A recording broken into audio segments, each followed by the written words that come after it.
If you're not going to work, then get out. I'm tired of supporting a woman like you. When my husband, Henry, said this, something inside me snapped. Why should I put up with someone like him? A man who looks down on others just to feel better about himself? I don't need a man like that in my life. My name is Louise, and I'm 36 years old. I work from home as a freelance illustrator. I've always loved drawing, so I went to art school and later worked for a design company. When I turned 30, I finally took the leap and started my own business. Back then, I was single and focused on doing what I loved, but then I met Henry through a friend. We got along well, fell in love, and got married a year later.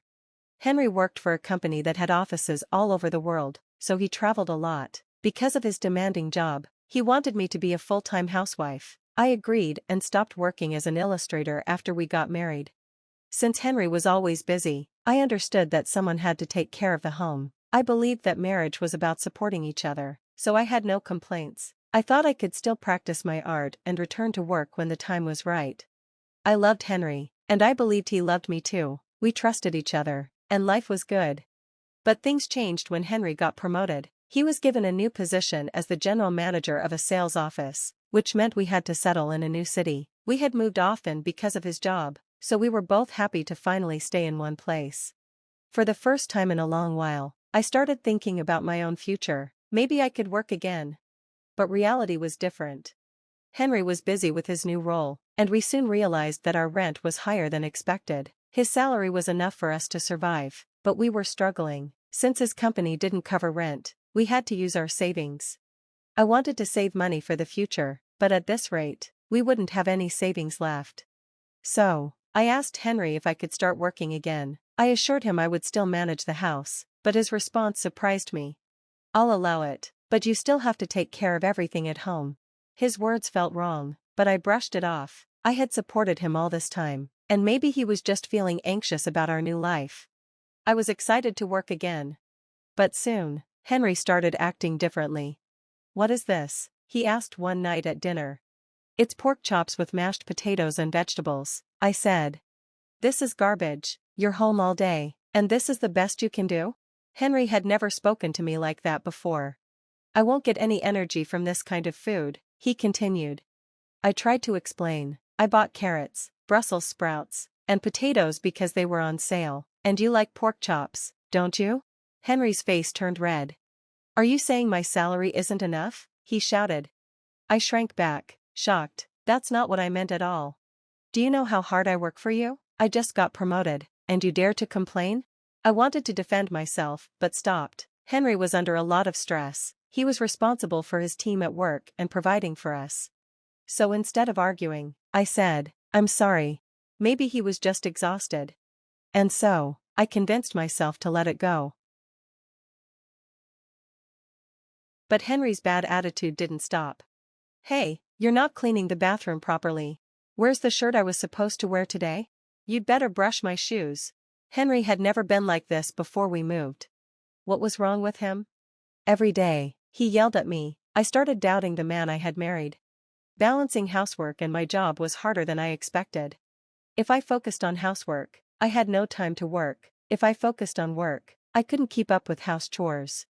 One day, I asked, now that I'm working, could you help with some house chores? Henry scoffed. You're ignoring the house because of your stupid job. Just quit it already. You work from home, so don't act like you're important. It's not like you make much money. You're just a housewife, but you think you're better than me. His shouting became a daily thing. To Henry, I was nothing more than a housewife, no matter how much I worked. How selfish. I didn't earn much, but that was because Henry kept making it harder for me. I was fed up, so I did only the bare minimum of housework and focused on my work instead. But that made Henry even angrier. The gap between us grew bigger and bigger. Then, one day, while cleaning, I found his payslip. Ugh, he's so careless, just leaving this around. I picked it up out of curiosity. I already knew his salary, but I had never seen his actual payslips before. What I saw shocked me. His salary was only half of what he had told me. What's going on? Just then, my phone rang. It was Henry's uncle, Jack. Louise, it's been a while. Oh, Jack, what's wrong? I hate to bring this up, but I've been lending Henry money. It's been a long time, And I was wondering when he's going to pay me back. Since I lent him the money, I've been worried that he won't pay me back. What? He owes you money?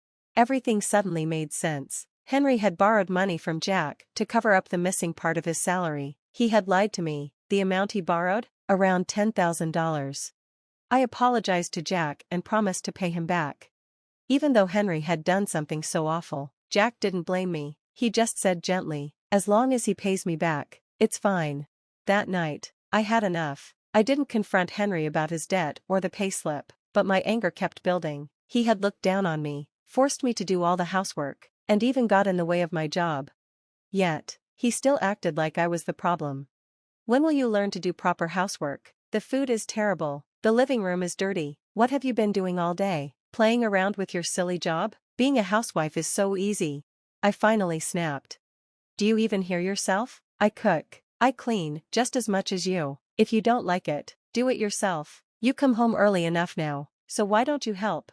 Henry slammed the desk. Since when did you get so bossy? Don't get carried away. Who do you think supports you? I shot back. What's so bossy about asking for help? I'm doing my part, what about you? I glared at him. I didn't have to put up with this anymore. Henry didn't back down. You don't even do your job right. All you do is pretend to work. Why don't you earn some real money first? I clenched my fists. That should have been my line. Then Henry smirked. I should never have married you. You're draining all my money. If you think we don't have enough, then go earn it. If you won't, then get out. I'm sick of supporting a woman like you. He looked at me, satisfied, like he had won. He probably thought I'd cry and apologize. But instead, I said, "Fine, I understand. I'll leave." I grabbed the suitcase I had already packed. Henry scoffed. You can't do anything on your own. What makes you think you can? I looked at him coldly. Oh, and I'll leave this too. I've already filled out my part. I slammed the divorce papers on the table. His face froze in shock. Well, that's that. Fill them out and submit them ASAP, okay? I turned and walked out. I had already told my parents everything, and they welcomed me with open arms. When they heard about Henry's behavior, his debt, and his lies, they told me to divorce him immediately. I had no doubts. I wanted out. But would Henry even sign the papers? My father reassured me, if he refuses, I'll help you get a lawyer. A week later, Henry showed up at my parents' house. Did you sign the divorce papers? I asked. Henry hesitated. I'm sorry, I'm only asking if you signed them or not. Henry's face crumbled. Please don't divorce me, he begged at the front door. I was perplexed by Henry's sudden change in attitude. For someone so arrogant, his shift was unexpected. My parents looked at him suspiciously, but I decided to hear him out and invited him inside. Actually, I wasn't even promoted at work. Henry's so-called promotion had been a lie. The truth? He had been demoted and transferred to a branch office, which explained his lower salary. Henry had never been particularly skilled at his job. I had noticed his incompetence before, but I never imagined it had been bad enough to get him shuffled from one department to another. Now, he was stuck in a small, dead-end position with no hope of moving up. Too proud to admit the truth, he had faked his success. After losing his status at work, he started belittling me to boost his own ego. I thought I was a great husband just because I was supporting you as a housewife. So that was it. Henry had disrupted my work and treated me horribly just to maintain his fragile pride. I understand everything now that you're gone. You were actually making a lot of money, huh?